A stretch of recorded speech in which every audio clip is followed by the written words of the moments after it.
नमस्ते। Greetings from Kotak mutual fund. वैसे तो कल क्या होगा ये कहना बहुत मुश्किल है, लेकिन हर साल की तरह इस बार भी अगले साल में क्या होने वाला है उसकी रूपरेखा आपके समक्ष प्रस्तुत कर रहा हूं। कुछ समय पहले सीएनबीसी पे मुझे एक सवाल पूछा गया था ग्लोबल मार्केट के लिए। उसका जो मैंने सारांश दिया वो आपको देखने जैसा है। As a kid, I'm sure you would have watched a movie called Drunken Master by Jackie Chan. The Fed is the guru of Drunken Master. They are earlier saying transient inflation, then say rates higher for longer, then they say we will not hold it more than needed. Every move of the Fed was trying to create confusion in the market. And maybe he was the guru of Drunken Master, trying to keep market confused and actually achieving what they wanted to achieve.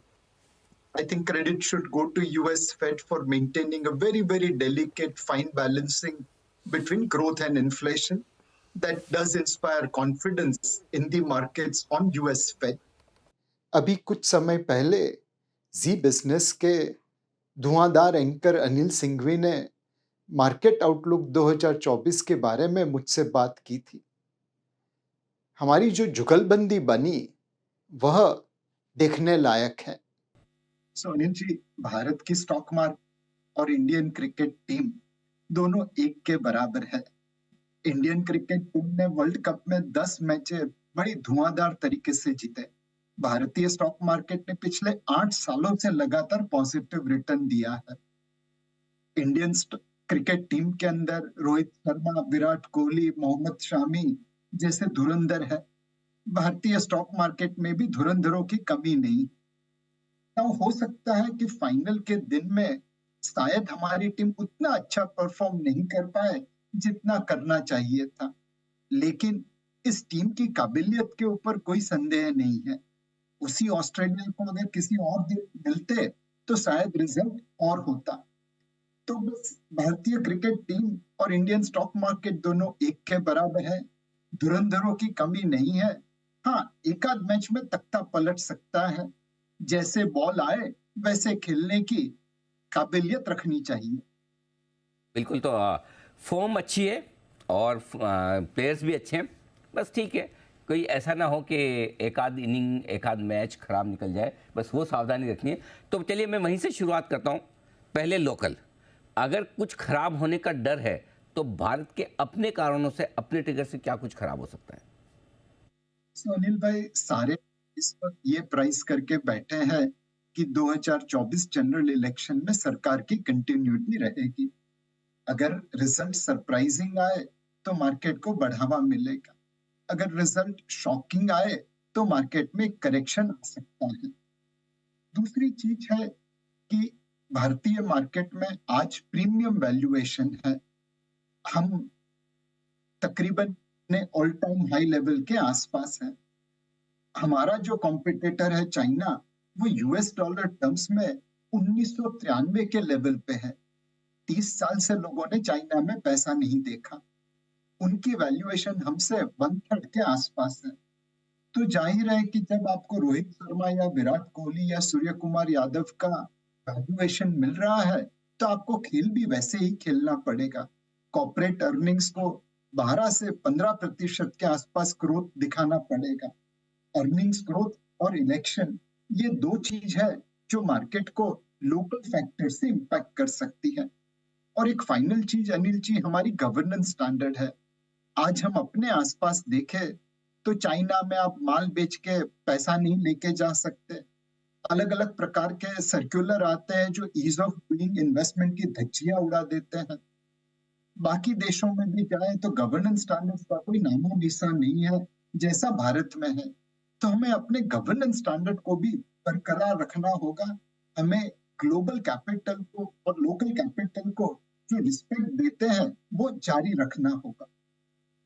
बिल्कुल। तो ये एक बड़ा सबसे बड़ा trigger होगा जो कि भारतीय बाजारों के लिए इम्पोर्टेंट, कि यही सरकार आगे कंटिन्यू करती है नहीं। ये तो हमने लोकल रिस्क की बात की। ग्लोबली क्या कुछ अच्छा और क्या कुछ खराब हो सकता है हमारे बाजारों के लिए?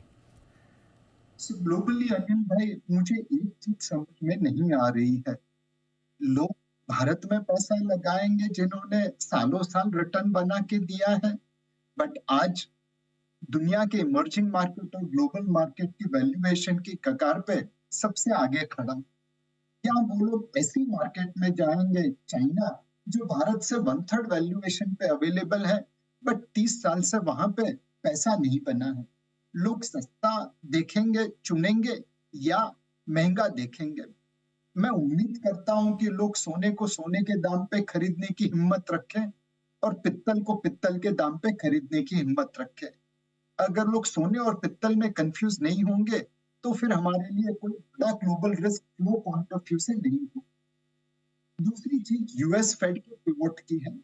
आज मार्केट ये डिस्काउंट करके बैठा है कि मार्च 2024 से जून 2024 के बीच में फेड ब्याज की दरें काटेगा और उसके बाद वो कंटिन्यू रहेगा। तो जैसे जैसे ब्याज की दरें कटेगी, वैसे वैसे इमर्जिंग मार्केट में पैसा आना चालू हो जाए। और तीसरी चीज जो हमें ध्यान रखनी है वो जियोपॉलिटिकल रिस्क है। आज रेड सी में टेररिस्ट अटैक की वजह से जो शिपिंग मूवमेंट है उसके ऊपर इम्पैक्ट आ जाती है। हमारे लिए इसके दो मायने हैं। एक, जो माल चाहिए वो नहीं मिलेगा, चाहे फिर वो चिप्स हो, चाहे ऑयल हो, चाहे कुछ और चीज हो। और दूसरा, इन चीजों के दाम बढ़ सकते हैं। मेरे हिसाब से ये सारी चीजें हमारे लिए एक स्पीड ब्रेकर बन सकती है। थोड़ा बहुत इधर उधर होगा तो हम उसे सहन कर लेंगे। बिल्कुल, तो ये ग्लोबल रिस्क है। अच्छा, नीलेश भाई, तेजी के सबसे बड़े कारण क्या बन सकते हैं भारतीय बाजारों के लिए, अगर 2024 में भी बाजार मजबूत रहना है? अच्छा, तो क्या क्या रीजन है? सो अनिल भाई, तीन चीजें हैं, 3G। पहला जी है ग्रोथ का। जो अर्निंग्स ग्रोथ हम देख रहे हैं वो बाकी देशों में 2-2, 3-3 सालों में नहीं दिखता है। दूसरा चीज है गवर्नेंस का। हम जो रिस्पेक्ट देते हैं ग्लोबल और लोकल कैपिटल को, जिस तरह से हमारे कॉर्पोरेट गवर्नेंस स्टैंडर्ड फॉलो करते हैं, वो वाकई काबिले तारीफ है। गवर्नेंस एक जर्नी है, कुछ ब्लैक शिप भी रहते हैं मार्केट में, एंड हमें हमेशा अपने स्टैंडर्ड को इम्प्रूव करते रहना पड़ेगा। और तीसरा जी वहां नहीं है, वो ग्रीन। आज हम दुनिया की 5वीं बड़ी अर्थव्यवस्था है, फिर भी सबसे lowest per capita carbon emitter है। हमने पर्यावरण की संतुलन बिगाड़ के या पर्यावरण की धज्जियां उड़ा के ग्रोथ पैदा नहीं किया है। एंड यह चीज लोगों को समझनी चाहिए।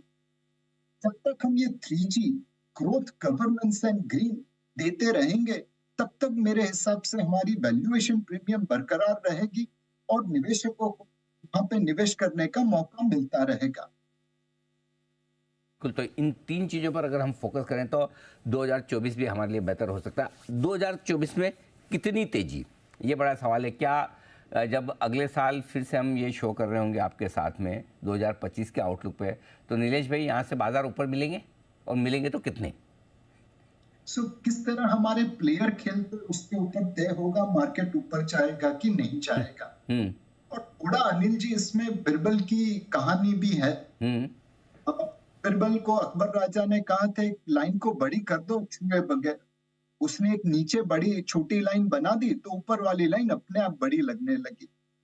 ऊपर वाला अब भारतीय बन गया है, ऐसा मुझे लगने लगा है। हमें Israel Hamas war, Russia Ukraine war से ऑयल के ऊपर चिंता थी, उन्होंने तथास्तु कह दिया। हमें ग्रोथ के ऊपर चिंता थी, तो उन्होंने तथास्तु कह दिया। सितंबर क्वार्टर का ग्रोथ बड़ा अच्छा, उम्मीद से बहुत ज्यादा निकला। हमें बारिश के ऊपर चिंता थी, ऊपर वाले ने तथास्तु कह दिया। तो अगस्त की जो डेफिसिट थी बहुत बड़ी, वो सितंबर में काफी हद तक कवर हो गई। हमें गवर्नेंस कंटिन्यूटी के ऊपर चिंता थी, तो उन्होंने तथास्तु कह दिया। स्टेट इलेक्शन के नतीजे मार्केट को कॉन्फिडेंस दे रहे हैं कि गवर्नेंस कंटिन्यू रहेगी। और इससे ज्यादा मुझे विश्वास इसलिए हो रहा है कि ऊपर वाला भारतीय है, बिकॉज उन्हें पता है कि हम भारतीय हैं।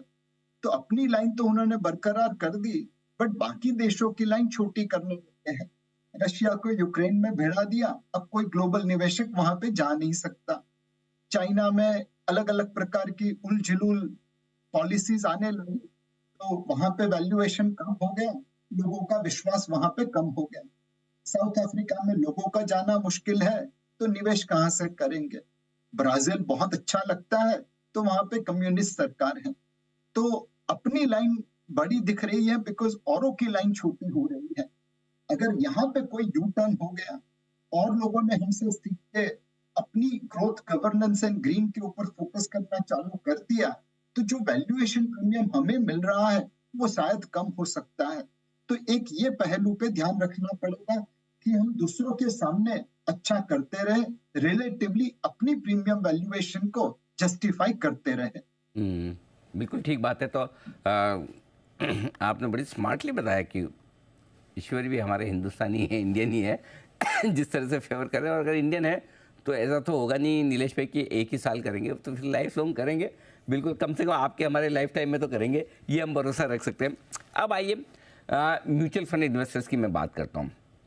बहुत सारे इन्वेस्टर्स रोज़ पूछते हैं लाइफ टाइम हाई पे, लाइफ टाइम हाई पे प्रॉफिट बुक कर लें क्या, निकल जाएं क्या, बाद में वापस देख लेंगे। तो जिन लोगों को मतलब इतना पैसा देखने की आदत भी नहीं है, इतना पैसा बनाने की आदत भी नहीं है, बहुत सारा बन रहा है, तो निकलना चाहते हैं, क्या सलाह है आपकी? सो अनिल भाई, आपने पहले बचपन में रेलवे में बहुत मुसाफरी की है। हम दौड़ के प्लेटफॉर्म से जब गाड़ी आती थी अपनी सीट पे बैठ जाते थे, और जब तक मंजिल नहीं पहुंचे तब तक उतरते नहीं थे। कई बार रेलवे में जब इंजन बदलता था तो रेलवे थोड़ी पीछे भी जाती थी, पर तभी हम डरते नहीं थे, गाड़ी में बैठे रहते थे बिकॉज पता था मंजिल पे तो पहुंचना है। तो आप भी अपनी मंजिल पे पहुंचने के लिए म्यूचुअल फंड की रेलवे गाड़ी में बैठते हैं, और नॉर्मल रेलवे गाड़ी से म्यूचुअल फंड की रेलवे गाड़ी में थोड़ा उतार चढ़ाव ज्यादा होता है, आगे पीछे थोड़ा ज्यादा होता है। पर जब तक आप मंजिल पे नहीं पहुंचे, बीच में क्यों उतरना चाहते हैं?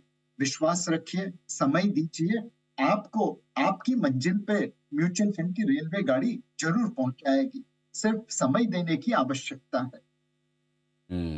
तो मतलब जब तक डेस्टिनेशन ना आए हिले नहीं। जैसे आप उठे तो आपकी कुर्सी, ये मुंबई की लोकल ट्रेन का एग्जाम्पल परफेक्ट है थोड़ा सा हिले नहीं कि मतलब कोई कोई दूसरा बैठ जाएगा या चौथी सीट वाला मामला हो जाएगा। तो बिल्कुल डटे रहे, टीके रहे। अब आइए पैसा कहाँ लगाया जाए, क्योंकि इस साल है ना बड़ी कश्मकश भी चली है, चर्चाएँ भी चली है। निफ्टी में रिटर्न आया 18% के आसपास, लेकिन small cap index 53%, mid cap 44%, Nifty से कई कई गुना रिटर्न दिया है। तो अब डिस्कशन भी भारी चल रहा है, large cap versus mid cap versus small cap. तो ऐसे में एक आम इन्वेस्टर को तो मुश्किल है पता लगाना कि मैं कहाँ लगाऊं। क्या उनके लिए स्ट्रेटजी होनी चाहिए, कैसे लगाएं पैसा? सो अनिल भाई, कुछ चीजें इस साल नहीं करनी चाहिए, जैसे कि एक लो फ्लोटिंग स्टॉक वाले जो काउंटर्स हैं, वहां पे वैल्यूएशन बहुत ऊपर चले गए हैं। उन वैल्यूएशन को जस्टिफाई करने के लिए उन कंपनीज ने हनुमान छलांग लगानी पड़ेगी परफॉर्मेंस में। अब एक ही हनुमान जी थे जो भारत से श्रीलंका की दूरी एक जंप में पूरी कर पाए। बहुत कम कंपनियां उस प्रकार की छलांग मार पाएंगे अपने परफॉर्मेंस में। तो इस वैल्यूएशन पे, इस दाम पे वहां पे निवेश करने में आपको थोड़ा बहुत चोट पहुंचने का संभव है, तो उन्हें अवॉइड करिए। दूसरी चीज अनिल जी, जिस कंपनी में गवर्नेंस अच्छा नहीं है बट दाम बहुत कम है, 1 रुपए, 2 रुपए, 5 रुपए, 10 रुपए, पेनी स्टॉक्स वाले, वहां पे भी एक अब एक तेजी दिखने को मिल रही है। लोग कम दाम को सस्ता दाम समझ के खरीद रहे हैं। इससे बड़ी गलती और कोई नहीं हो सकती। स्टॉक मार्केट में कम दाम अच्छे दाम नहीं होते, कोई नहीं है कि ऐसा हो। तो पेनी स्टॉक्स में जहां पे फंडामेंटल्स नहीं है, वहां पे भी मोमेंटम चेज मत करिए। बाकी 2024 का साल थोड़ा लार्ज कैप ओरिएंटेड रहेगा वैसा लगता है। आजकल small and mid cap large cap valuation से ऊपर ट्रेड कर रहे हैं। जनरली इस वैल्यूएशन पे निवेश करके वहां पे पैसा बनाना मुश्किल होता है। तो निवेशकों से यही राय है, लार्ज कैप की तरफ फोकस करिए, अच्छी कंपनीज की तरफ फोकस करिए, और जहां पे वैल्यूएशन बहुत महंगे हैं वहां पे थोड़ी सावधानी बरती। वैल्यूएशन महंगे है और कंपनी की क्वालिटी को लेकर अगर चिंता है तो वो सावधान रहे, बाकी ठीक है। अच्छा, अब आते हैं सर कुछ फिक्स इनकम पर भी। क्या उम्मीद की जाए अमेरिका में और भारत में? क्या ब्याज दरों में कटौती होगी, और ऐसे में जो फिक्स इनकम में डेट प्रोडक्ट्स में निवेश करने वाले इन्वेस्टर्स हैं उनके लिए क्या स्ट्रेटेजी होनी चाहिए? कहाँ पैसा लगाना चाहिए? लॉन्ग टर्म एफडी में लगाएं, डेट म्यूचुअल फंड में लगाएं, क्या करें?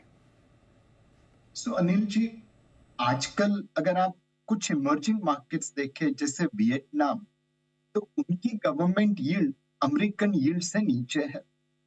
भारत के इतिहास में एक बार ऐसा हुआ था तकरीबन 2007 में, जबकि 10 ईयर यील्ड ऑन इंडिया और अमेरिकन 10 ईयर यील्ड के बीच में तकरीबन 50 बेसिस पॉइंट का या आधे परसेंट का फर्क रह गया था।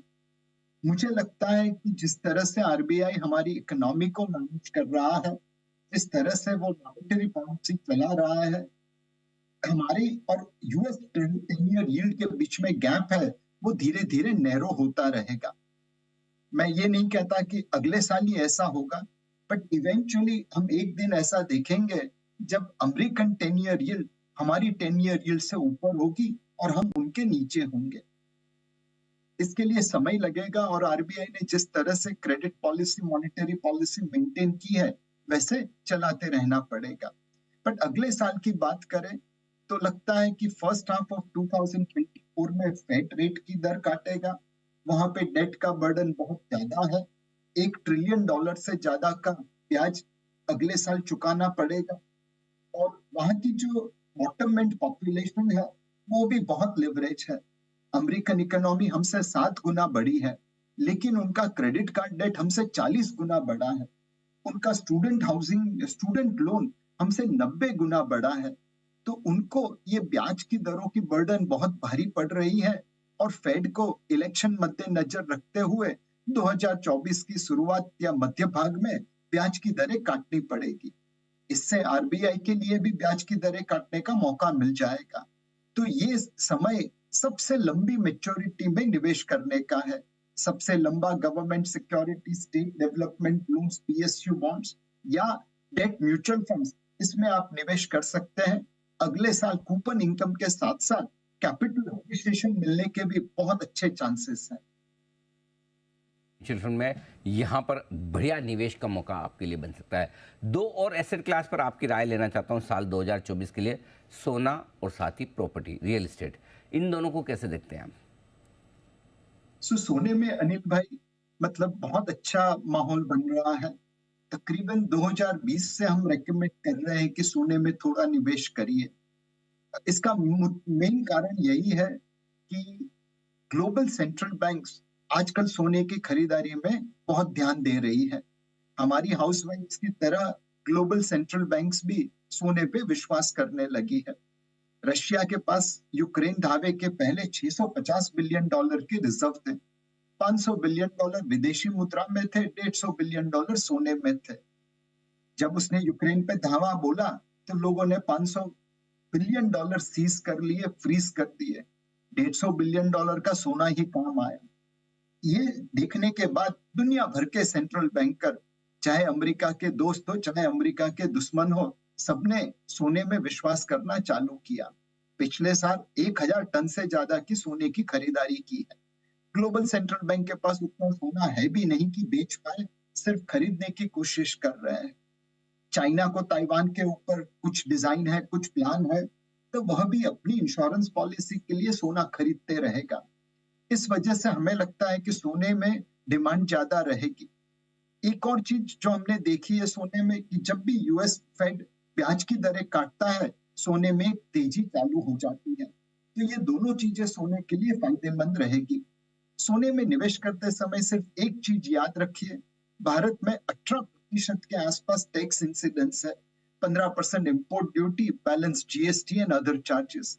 तो जो चीज आपको $100 में दुबई, सिंगापुर में मिलती है, उसी सोने के लिए आप भारत में तकरीबन $118 देते हैं।